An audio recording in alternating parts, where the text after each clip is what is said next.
Good afternoon, good evening kung saan naabot ang video ito. Time check dito sa bansang Kuwait ngayon ay 9:27 na ng umaga at magang umalis ang aking amo. Kaya ito ako, akyat naman tayo sa second floor dahil maglilinis tayo ng kwarto niya.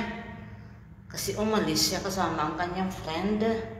Kaya ito, maglilinis muna ako. Bayin muna sa ngayon. Linis doon sa kwarto ng aking amo. Ito yung nakuha ko doon. Ngayon ibababa ko ito dahil kailangan hugasan. Tapos na tayo doon. Tapos lang siya ang kwarto niya. Maghintay na lang sa tawag ng isang amo pa. Eto, aakyat na naman ako sa second floor dahil kunin ko yung susi ng aking amo. Nakalimutan niya kasi yung mata niya sa tawag nito, sa sakyan niya. Kaya ito, kukunin na natin. Ganito na yung mga daily routine ko dito. Pag tinawag, pupuntahan. Pag hindi. Kunin ko muna yung susi niya. Wala yung susi niya. O, diba?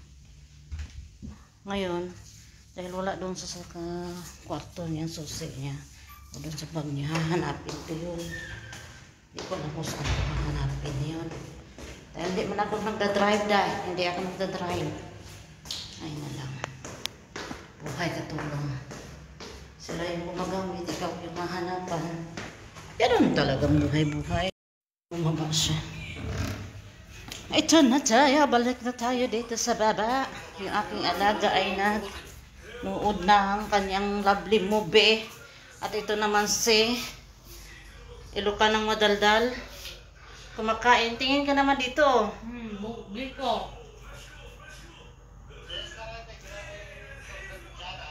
Log or boiled egg ay magtatrabaho muna ako. Uy, nabalik na pala to.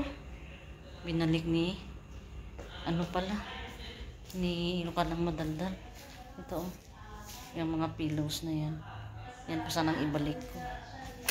Balik eh. Magwalis muna tayo dito. Baka mapotbol tayo. Madaldal kumakain ng ananas or pinya. Maasim ang pinya pero sinuso niya pa rin sa maasim na vinegar. Ayan siya kumakain. At ipakita ko sa inyo ang aking medyas for today's video. Ayan ang medyas ko. OFW. Ang nakaka-relate lang nito.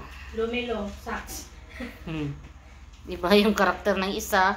Yung karakter ng isa. May lumilo na sapatos. Mayroon ding lumilo na socks, di ba? Lumilo palang tawag dito? Kasi yung aking amo, tumawag lang siya na may order doon siya sa labas. Kaya dito lalagay ko muna sa kanyang kwarto ang order na box.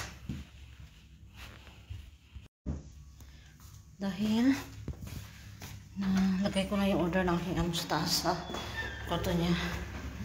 Tama na ako sa aming labahan area kasi sampay ko pala yung aking uniform na labahan ko kahapon. At mag-iron din ako ng mga damit ng mga kibir kasi para may pupuntahan yata kami bukas para mabawas-bawasan yung aking trabaho. Mainit. Ay na lang. Umpisa na yung init. Kahit hangin wala. Ingat. Lalong-lalo na sa mainit na panahon. Na tayo mamalansa. Ayun ako, ay, kita, ay. Ayun ay ilagay dito. Kaya mamakibir. Kasi, maglalaba ako ng gamit ng mga baka kasi mag-mix ang gamit niya at saka ang gamit niya. Mga amo ko, kaya ito. Pinalansya ko na. Para okay na. Konti lang naman ito. Hey, sibuyas na puti na may lemon, salad, Ito ay ang pagkain na tira ng mga amo. Mayroon tayong itlog, kanin na may sibuyas, ang bugoong ni Ilocanang madaldal, kebab, chicken and beef, at mayroon tayong marag. Let us eat for today's video. Kain tayo. Ito na tayo, kain. Ito ay ang mga pagkain na tira ng mga amo.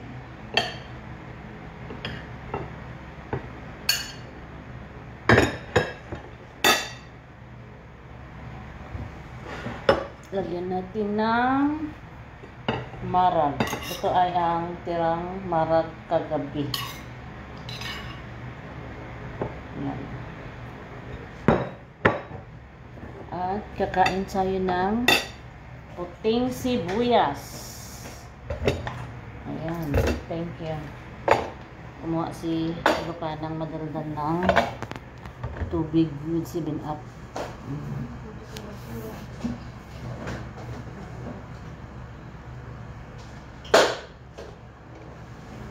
Bismillah.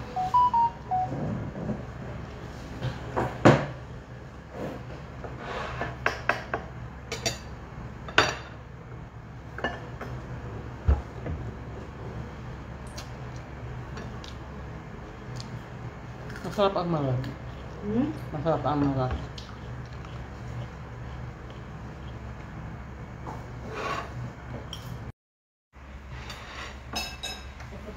Pag ito kaya, Mangang sa kanya. bakit bawal? Hindi man. 1 egg lang ako. Ang papalit kaya to? Usage.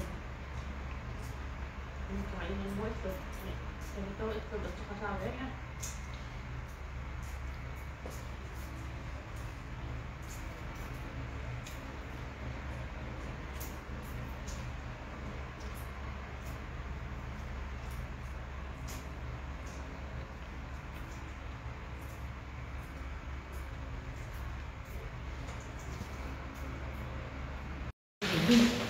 Time check dito ay 8:30 na at may bisita si Mama Kibira ngayon. Kinuha ko yung order ng aking amo sa labas. Ito yung nakita ko dito sa labas ng kwarto ng isang amo. Yung kinuha ko na lang kasi wala din naman ibang magpapunto bukas. Hindi ako lang din. Kinuha ko na lang. Nabait ako for today's video. At yung aming alagang bata-batuta ay hindi natulog. Kay takot siya sa scary.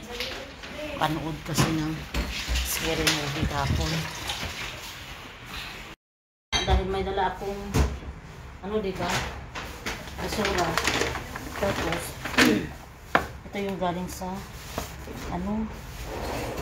mabango. May mga pagkain. Sayang itapon. Ha? Okay lang ka ba? No, okay. Tingnan nyo. Merong salad. Merong sushi. Ayan. At meron ding Chinese food. Ay, fine. Chinese rice. Sino nga ba Chinese food? Pero yung salad ay i-dispose ko na. Ayan na. Sapon naman natin ito ay nakatawagin na naman ako mamaya. Dahil nga may bisita si Mama Kibira. Ayan. Basura. Ito din. Masarap din ito siya. Ayan. It's butak. Ayan. Kain na. Kung sino gustong kumain.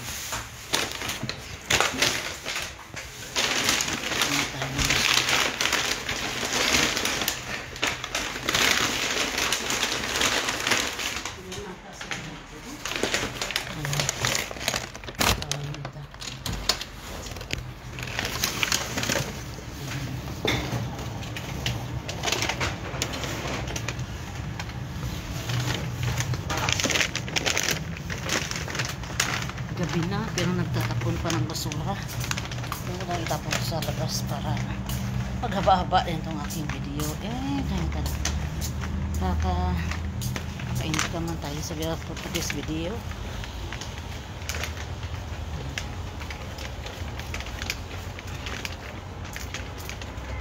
Akala ko maraming bisita sa mga kabir. Isa lang naman pala yung bisita niya. Gabi na dito. Ayan. Tapos ang basura. Dito sa labas yung aming houseboy. Oh, may kausap siguro siya. Hindi ko maalam ayun. Ayan siya. Kausap siya. Ayun na nga. Titingnan natin kung ano pa yung mga kaganapan. Sigurado na busy kasi may bisita kahit isa lang. Kailangan i-serve kasi yung lagayan ng chai, gawa. Doon na ako sa tarakil or doon sa room kung saan kumakain yung mga amo. Kasi para pagtawag madali lang. Dinner time is 12 minutes before 10 o'clock. Ang ating pagkain ay noodles with vegetables. Kain tayo.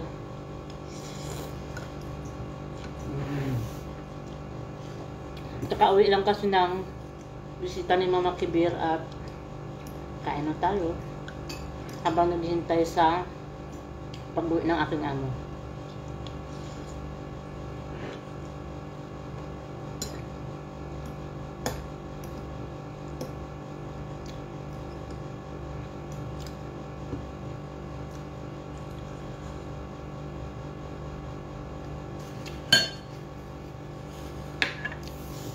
Kain mo ako.